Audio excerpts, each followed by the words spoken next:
Quels sont les deux challenges qui t'empêchent réellement de scaler ton activité d'agence, de coach, de consultant, de prestataire de service? J'en ai identifié deux, je vais te la partager aujourd'hui. On va voir toute cette partie-là sur quelles sont les tâches et les personnes que tu dois recruter pour aller chercher justement ce niveau de chiffre d'affaires qui va te permettre de scaler ton activité. Première partie, c'est le nombre de rendez-vous que tu as est actuellement faible ou nul. L'incapacité à attirer de nouveaux prospects en rendez-vous nécessairement va t'empêcher d'aller scaler ton chiffre d'affaires. Le deuxième frein que tu vas rencontrer pour aller développer ton activité, c'est la performance, soit de toi en tant que commercial de ta propre boîte, soit de tes équipes commerciales. Tu manques de process, de suivi, de compétences en setting closing et tu arrives finalement pas à scaler ton chiffre d'affaires parce que tu ne convertis pas de rendez-vous en client, tu n'as pas d'augmentation de chiffre d'affaires et nécessairement ça te décourage et tu arrêtes. Je vais te partager dans cette vidéo tout le cycle de vente pour aller chercher du rendez-vous et convertir ces rendez-vous. Et dans la mesure où tu voudras déléguer ça par la suite, je vais te montrer aussi comment on structure une architecture de vente avec des prospecteurs et avec des closers. Ok? C'est un système qui, moi, me permet d'aller chercher entre 3 et 5 rendez-vous par jour, sans publicité, avec uniquement du setting, sans parler de l'organique. Donc, l'idée là-dessus, c'est, premier challenge, attirer du trafic qualifié, encore une fois, sans publicité.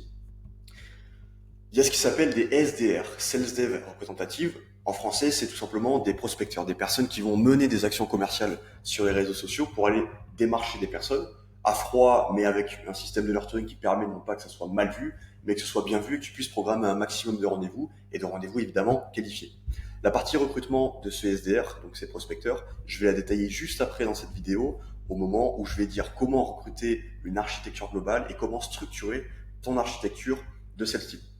Pour revenir sur la partie SDR, qu'est-ce qu'il faut que tu fournisses à cette équipe et quelles vont être concrètement leurs tâches et la manière dont ils vont travailler? D'abord, il faut que tu puisses leur fournir un écosystème dans lequel ils ont une formation sur tes produits. Personnellement, on accompagne les agences coach consultants sur l'architecture produit, qu'on a appelé Product Growth Architecture, sur le marketing, sur la partie sales. Donc moi, j'ai mis à disposition de mes équipes des espaces de formation avec des ressources que journalièrement, hebdomadairement, voire même mensuellement, je mets à jour pour qu'en continu, ils puissent avoir toutes les techniques, les tenants et les aboutissants de ce qu'on propose à nos clients et qu'ils puissent évidemment mieux orienter leur prospection. Donc un espace de formation, un Notion ou qu'importe le support, mais sur lequel ils peuvent avoir accès à tous les sales assets, c'est-à-dire qui sont vos avatars clients, quelles sont vos offres, quelle est la manière dont vous accompagnez vos clients, la promesse, le produit que vous vendez, les tarifs, les liens utiles pour les calendriers ou les liens de paiement quasiment carrément pour les closers qui vont derrière. Ok, donc un espace d'abord de formation, un espace sur lequel tu fournis les sales assets qu'ils puissent piocher dedans sans pour autant te demander une intervention de ta part. Ce qui fait la différence dans le commercial, c'est le fait que tes commerciaux, que ce soit des prospecteurs, des SDR, des setters, des closers, voire même le manager, aient accès à un dashboard sur lequel ils peuvent suivre de manière journalière leur KPI. On sait très bien que un commercial, ça va fonctionner à la performance, donc nécessairement, il faut aller lui apporter de la dopamine, il faut lui apporter de la motivation. Donc moi, j'ai structuré pour mes SDR à moi un CRM dans lequel je donne accès au nombre d'opportunités contactées, au chiffre d'affaires en termes de commissions que eux vont pouvoir toucher, non pas ce que touche l'entreprise, mais ce que eux vont pouvoir toucher. C'est ça qui va faire la différence sur, ok, il me manque 500, 1000, 2000 euros à aller chercher ce mois-ci, eh bien je vais aller chercher ces rendez-vous et mener plus d'actions commerciales pour aller atteindre cet objectif-là. Le taux de conversion qu'ils peuvent avoir et les étapes du tunnel à laquelle ils ont pu convertir le prospect pour voir vraiment comment orienter leur travail. Leur travail à eux, c'est très simple. C'est concrètement maintenir des KPI pour avoir un certain nombre de messages de manière journalière. Moi, je leur recommande de maintenir tous les jours une centaine de nouvelles conversations, en tout cas de nouveaux messages envoyés.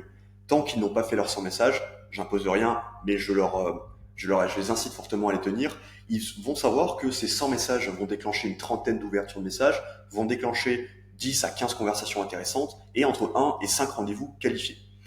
Quand vous voulez calculer la commission que va toucher votre setter, pour le motiver lui, vous partez à l'envers. Combien tu veux gagner? Par exemple, je veux gagner 3, 4, 5 000 euros par mois. Ça correspond à combien de ventes?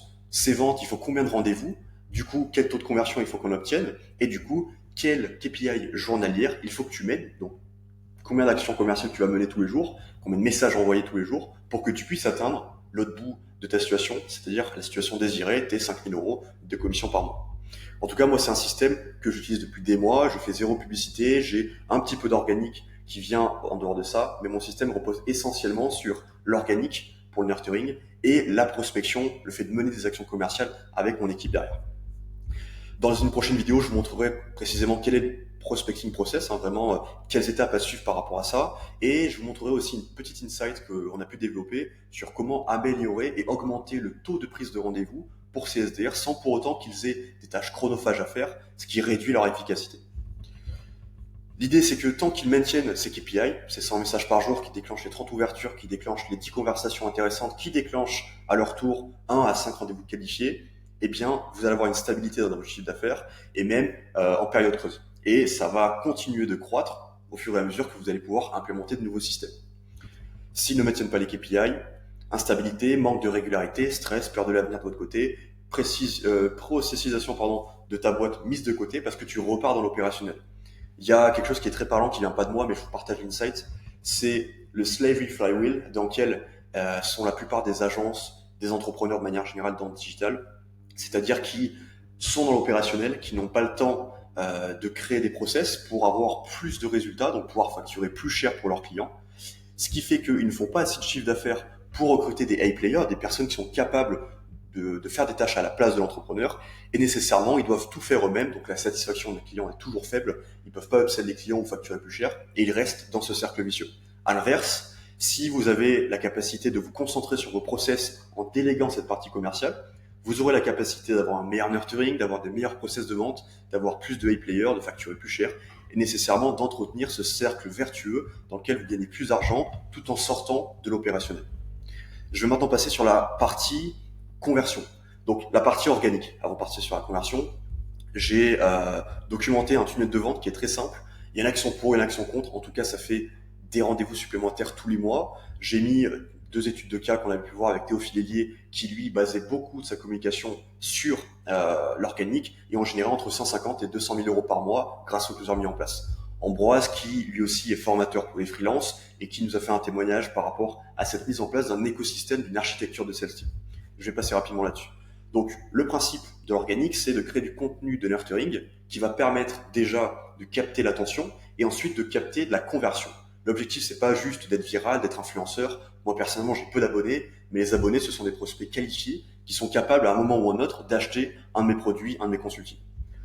Principe de base d'un tunnel de vente, c'est de mettre sur la landing page la promesse. Okay, sur la promesse, on doit découvrir en fait ce que vous proposez, votre proposition de valeur, avec un appel à l'action pour aller récupérer une VSL, une vidéo, une valeur gratuite. Entre les 2 étapes, entre la page de landing et la page de VSL, vous allez récupérer les informations de contact de votre prospect, nom, prénom, email, et moi je recommande aussi le numéro de téléphone. Parce que derrière, on peut mettre des équipes de setters, je vais y revenir juste après. Pour le tunnel, VSL, ils vont pouvoir consommer vos contenus. Nous, on parle des 6 modèles de croissance. Ça parle, ça 45 minutes où la personne nous écoute. Si elle veut aller plus loin, elle a un bouton pour prendre rendez-vous. Et derrière, ça va déclencher naturellement, donc de manière organique, sans mener d'action commerciale de la part des SDR, des nouveaux rendez-vous. Et nécessairement derrière des appels de vente. Pour revenir à la partie setter, quand vous avez des prospects qui arrivent sur l'opt-in pop-up, dans votre CRM, ça va apparaître comme un lead qui a récupéré votre VSL. Vous ou votre équipe de setter, vous allez pouvoir les contacter parce qu'on a récupéré le numéro de téléphone, l'adresse email, le nom, prénom, et vous allez faire un appel de setting dans lequel vous allez proposer du coup, de manière humaine, non pas par un tunnel de vente, mais de manière humaine, une prise de rendez-vous avec vous ou quelqu'un de votre équipe. Donc, une fois que le rendez-vous a été programmé, on arrive à la même étape et vous allez pouvoir soit automatiquement, parce que vous avez des automatisations et un CRM qui vous permet de le faire, soit manuellement, vous allez pouvoir le passer dans rendez-vous 1. Moi, ce que je recommande, c'est entre la prise de contact, donc la VSL récupérée, et le rendez-vous 1, c'est de mettre en place un pipeline automatisé de nurturing. J'ai fait une carte mentale juste après par rapport à ça.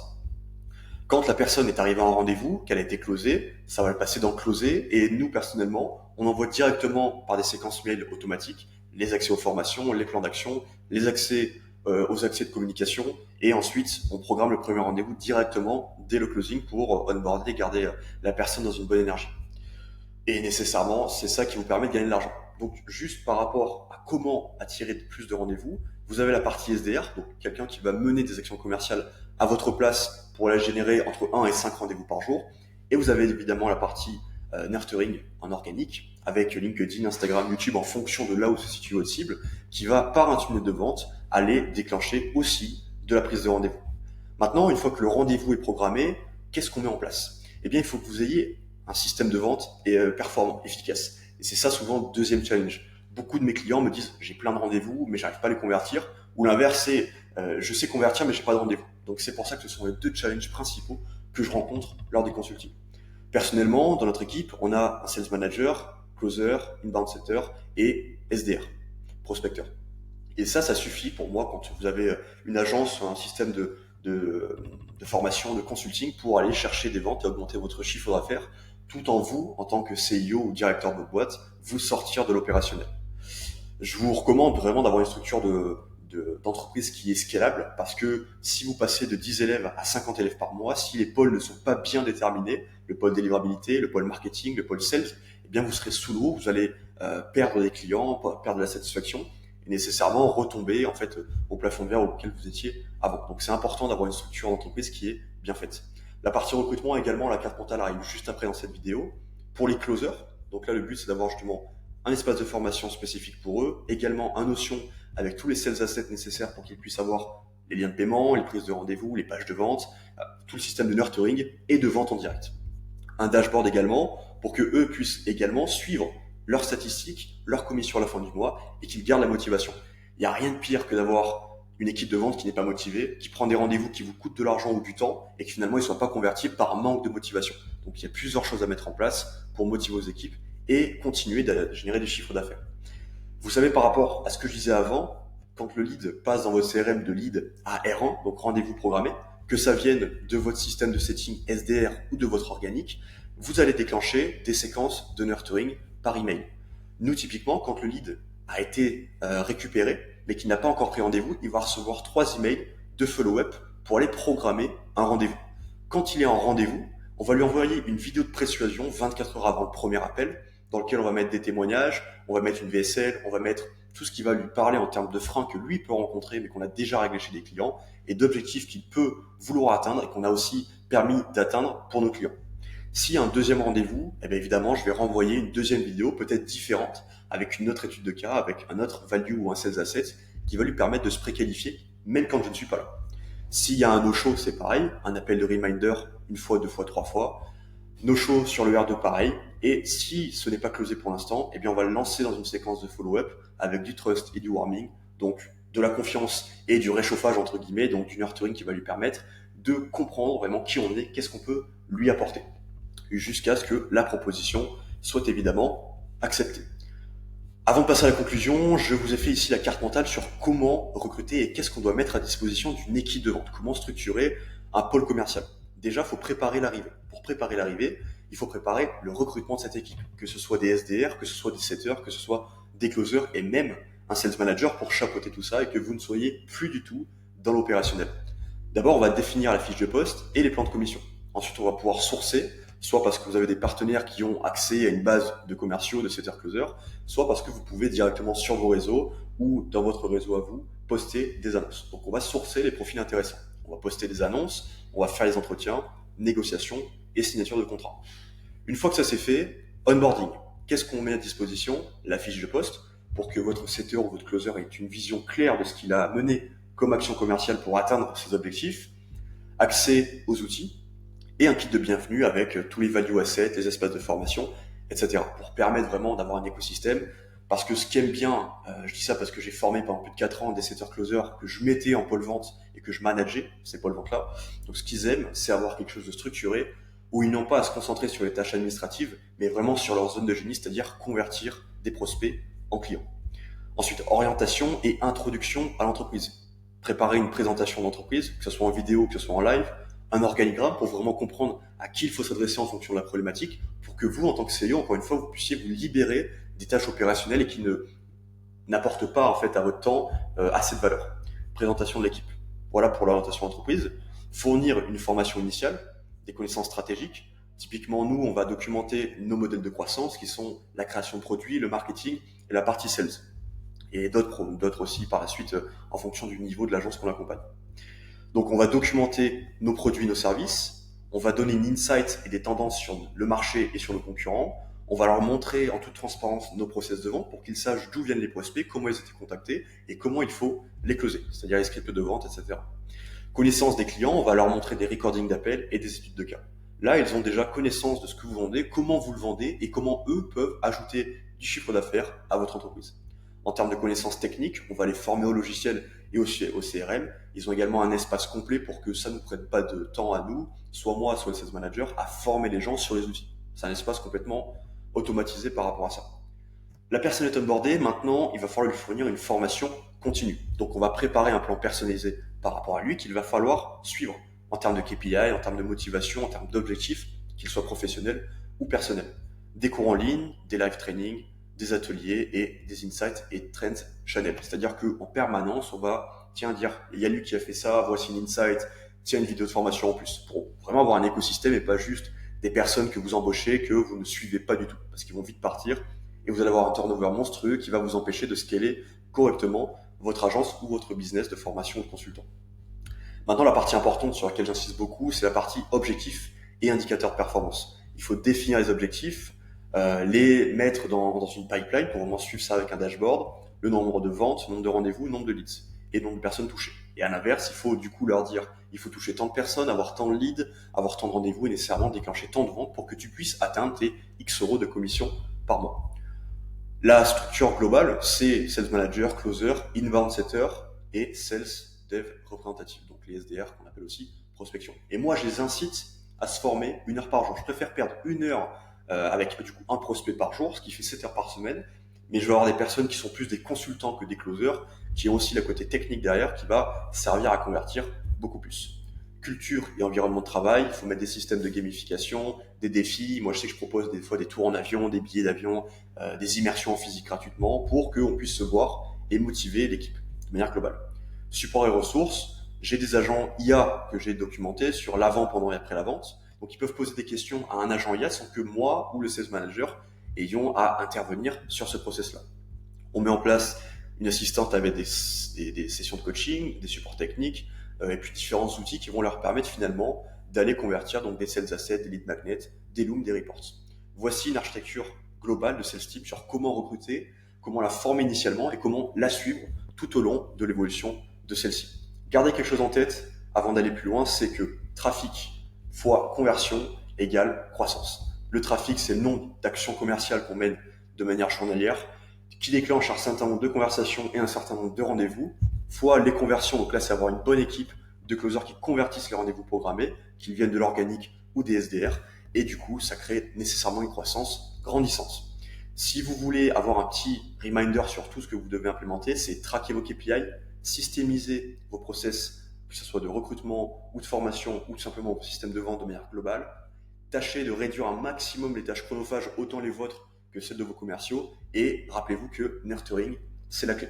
Donc le fait d'alimenter vos communautés, d'alimenter par email, de faire vos relances, c'est vraiment la clé du succès. Si vous voulez aller plus loin, il n'y a pas d'appel à action spécifique. Vous savez que vous avez un lien de calendrier disponible autour de cette vidéo pour prendre un rendez-vous, une audit. La manière dont on fonctionne, c'est simplement un rendez-vous où il n'y a rien à vendre. On a besoin de savoir quels sont vos challenges. Ensuite, c'est un deuxième rendez-vous sur lequel on propose un plan d'action avec toutes les problématiques citées, les solutions à mettre en place par rapport à celles-ci et voir comment on peut avancer par la suite. Vous pouvez également me retrouver sur YouTube ou sur LinkedIn en tapant Mathis Covert. Merci pour votre attention, à très vite. Ciao, ciao.